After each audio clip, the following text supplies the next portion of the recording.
Hello, we're Team Rancho Bernardo from Rancho Bernardo High School located in San Diego, California. I'm Aiden. I'm Andy. I'm Volk. I'm Robert. I'm Adit. Our research project was about education funding's effect on the socioeconomic status of a country. All right, so without further ado, let's begin with our project background. So the size and scope of our project is that in 2020 alone, about $5 trillion has been allocated to education. That accounts for about 5% of global GDP. Now, how wide is our research? So our research covers 71 plus nations around the world with diverse economic and geographical locations. So we take them into account when we make our recommendation as well. Now, our problem statement. The risk is poverty exacerbation.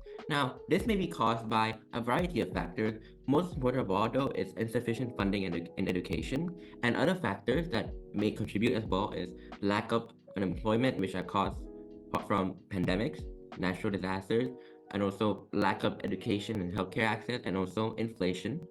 Now, who are really at loss here? We believe people from low-income families are the ones that are at loss in this situation. We believe that as a society, we must take action to make sure that these people enjoy the best future possible.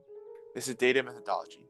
We use the World Bank's World Development Indicators as our primary source of data.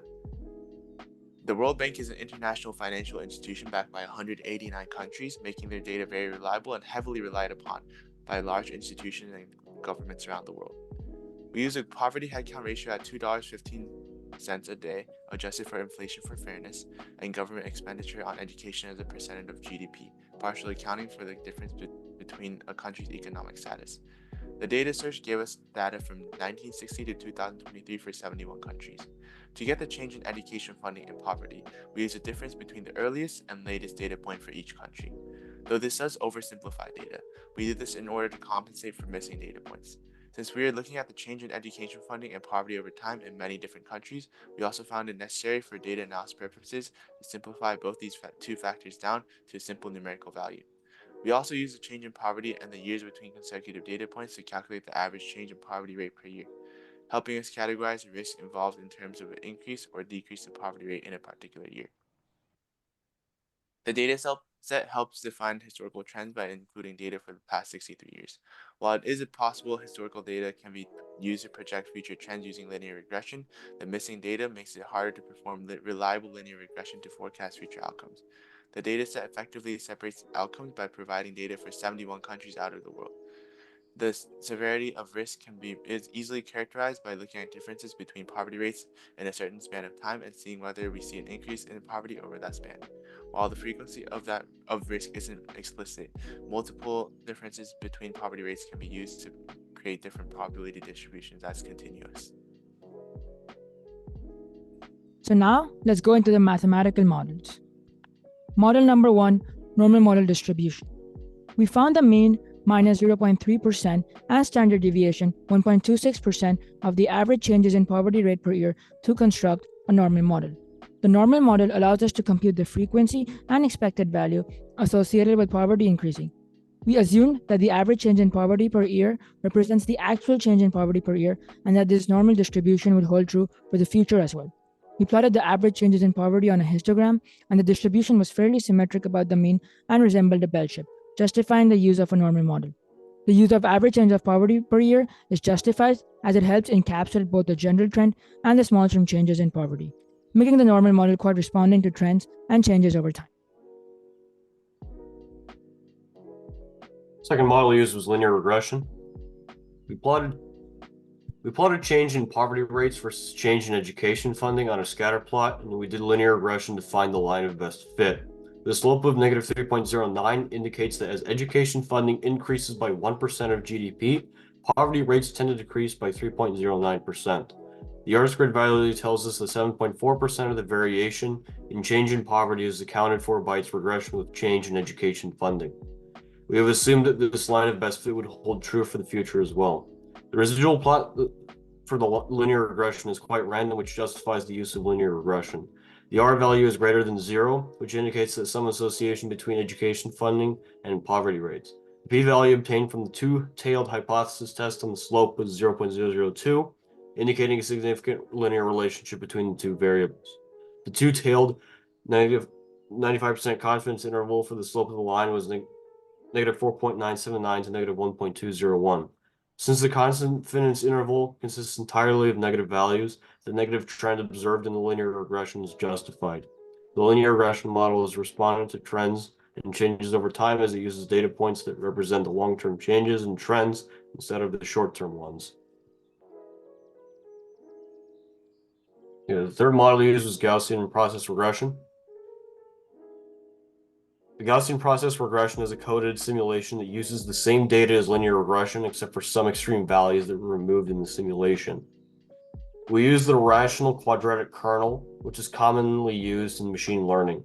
Based on the inputs, GPR is able to predict the change in poverty based on change in education. It also builds a 95% confidence interval around each mean prediction of change in poverty. By using the RQ kernel, we assume that the relationship between change in education funding and change in poverty would be smooth. GPR also assumes that this relationship follows a Gaussian process. The simulation is quite accurate as the RQ kernel captures varying degrees of interactions between the variables, and as GPR allows us to consider more uncertainty while making predictions.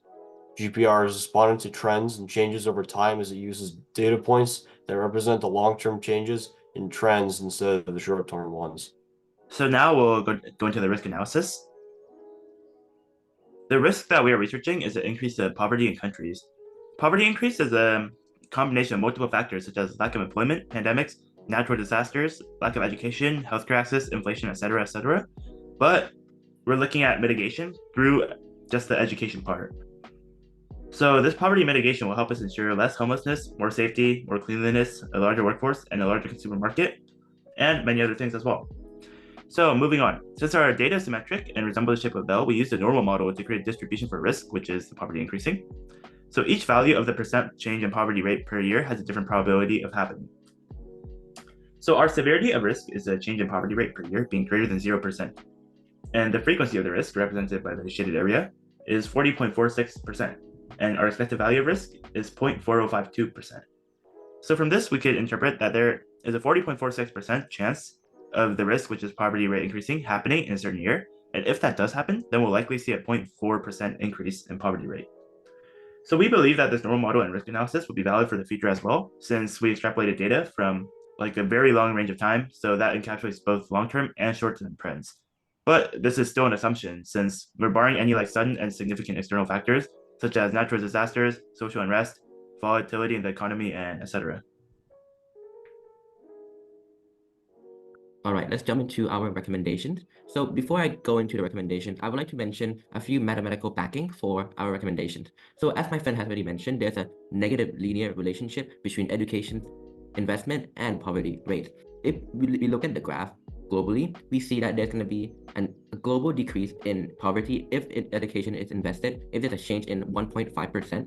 However, after that, it seemed to be constant. There doesn't seem to be a decrease in poverty. And so because of that, and our desire to overcome that barrier, we have crafted 3 recommendations to make sure that poverty rate keeps decreasing even with more education investment. So our first approach is a data-driven approach.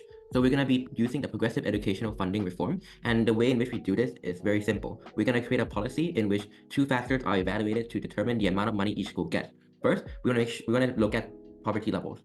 Schools that have higher poverty levels will definitely get more money. And second, schools with lower educational outcome, lower standardized test scores, that case, will get a higher educational funding as well.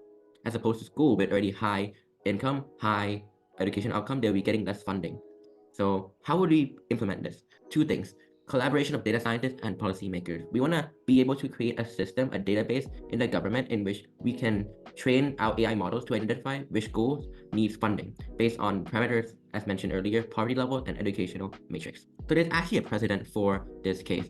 So the New Jersey Avid districts are districts that have been identified in New Jersey as having lower educational outcomes and also higher poverty rates. And so what the government did was that they were able to use a similar system to what we have designed over here to combat the poverty rate. And they actually found that because of this policy, the score of being behind the national average of the entire nation actually narrowed from 31 points to 19 points in a span of less than 10 years.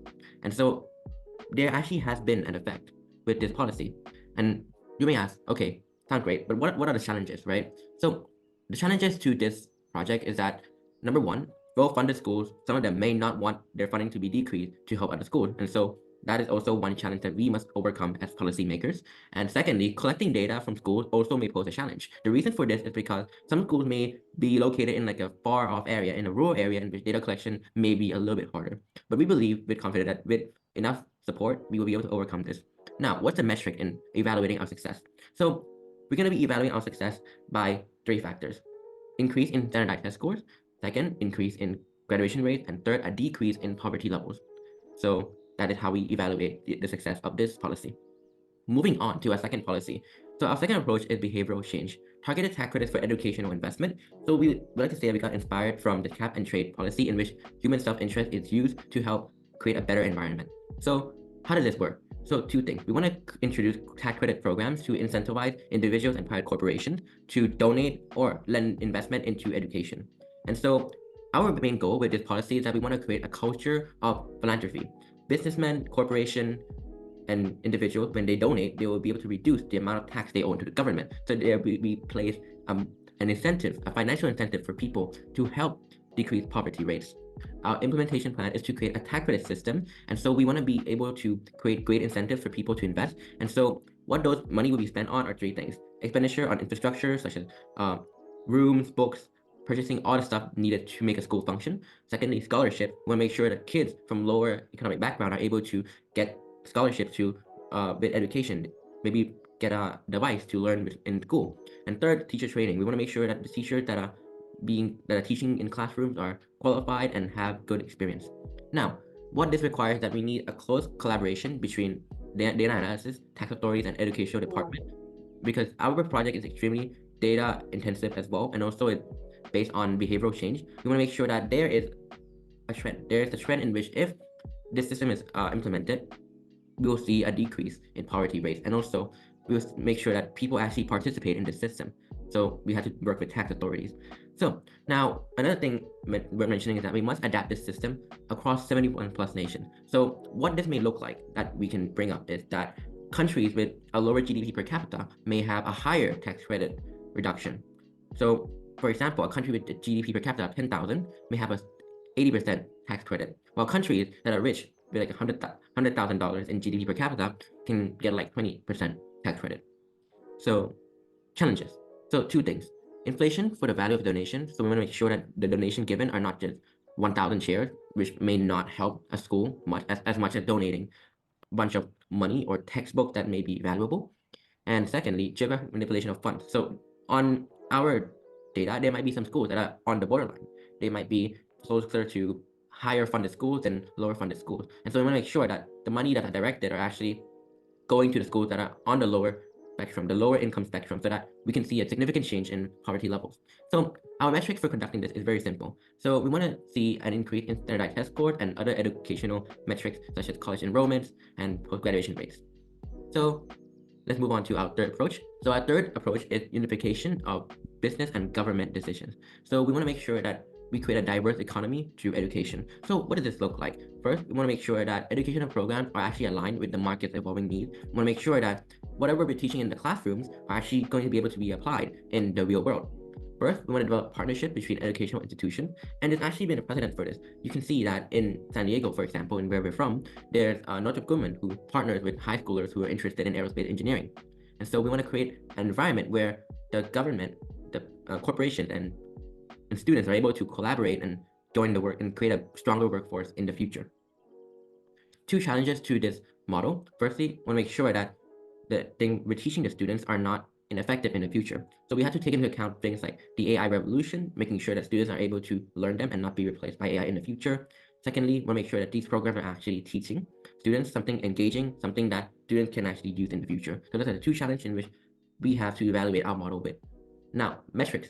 So the metrics of success for our model are 3 things: earnings and economic mobility, post-secondary enrollment rates, and employment rates in related fields. So in the long term, we want to see an increase in these factors. So that should be it. Thank you so much for watching, and we hope we are able to provide you with an insightful presentation. Thank you.